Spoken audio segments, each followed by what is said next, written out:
Irmã, querido irmão, divido com você hoje o comentário às leituras do 25º domingo do Tempo Comum nesse ano C, que esse ano será no dia 22 de setembro de 2019.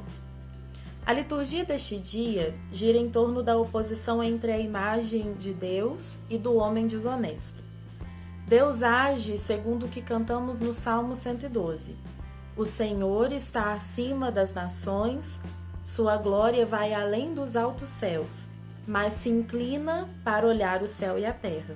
Ou seja, Deus é grandioso, mas se abaixa por amor às suas criaturas.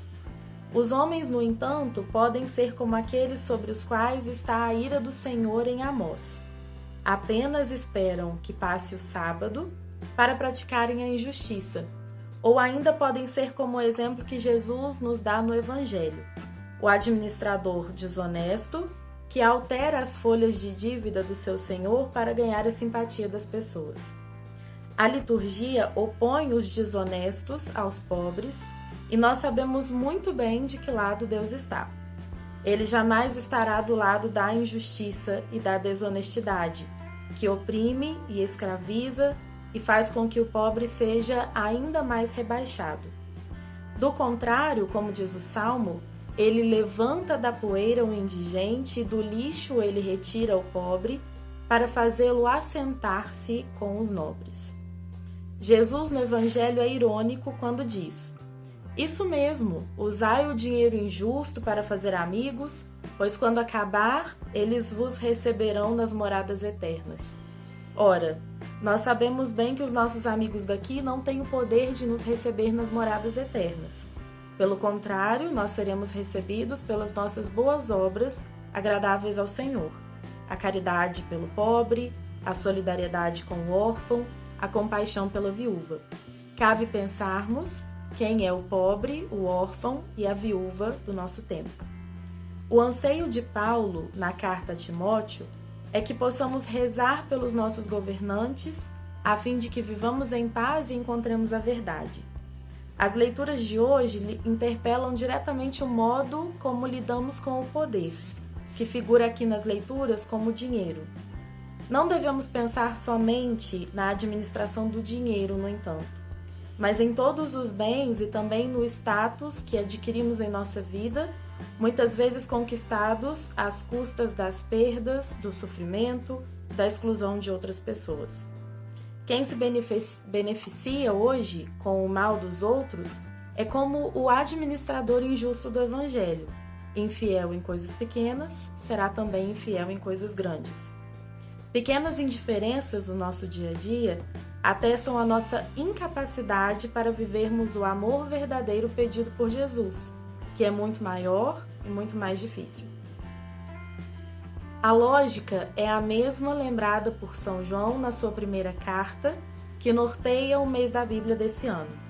Se não amamos o nosso irmão que vemos, sendo fiéis então numa pequena coisa, então não podemos dizer que amamos a Deus que não vemos, uma grande coisa, a qual seremos então incapazes de fidelidade. Afastemos de nós qualquer tipo de ódio a qualquer tipo de pessoa e exercitemos a nossa capacidade de amar. A injustiça na Bíblia nunca é justificável, nem mesmo no caso do administrador que aliviou a dívida dos outros.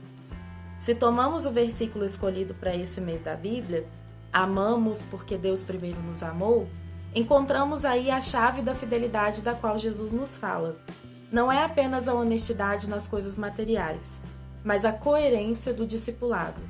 Se servimos a Deus, então devemos amar da forma como Ele nos amou em Jesus, sendo solidários a quem sofre, indo ao encontro de quem está distante, elevando o pobre e partilhando aquilo que temos.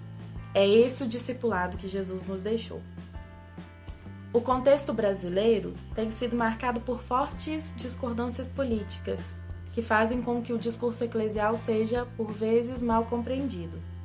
Quando falamos da preferência pelos pobres ou do combate à injustiça, não deveríamos ser acusados de estar defendendo uma ideologia política, porque nós estamos falando, na verdade, do Evangelho. Aliás, não deveríamos sequer precisar justificar isso, porque a nossa opção pelos pobres, ela é bíblica e fundamentalmente cristã. Jesus, no Evangelho de João, faz a sua primeira aliança com a comunidade da Samaria, comunidade de excluídos e rejeitados, de pessoas marginalizadas, acusadas de idolatria, e usa como intermediário de uma mulher moralmente condenada, mas que se torna sua profetisa, sua primeira evangelizadora. Não podemos abandonar o Evangelho com medo de acusações.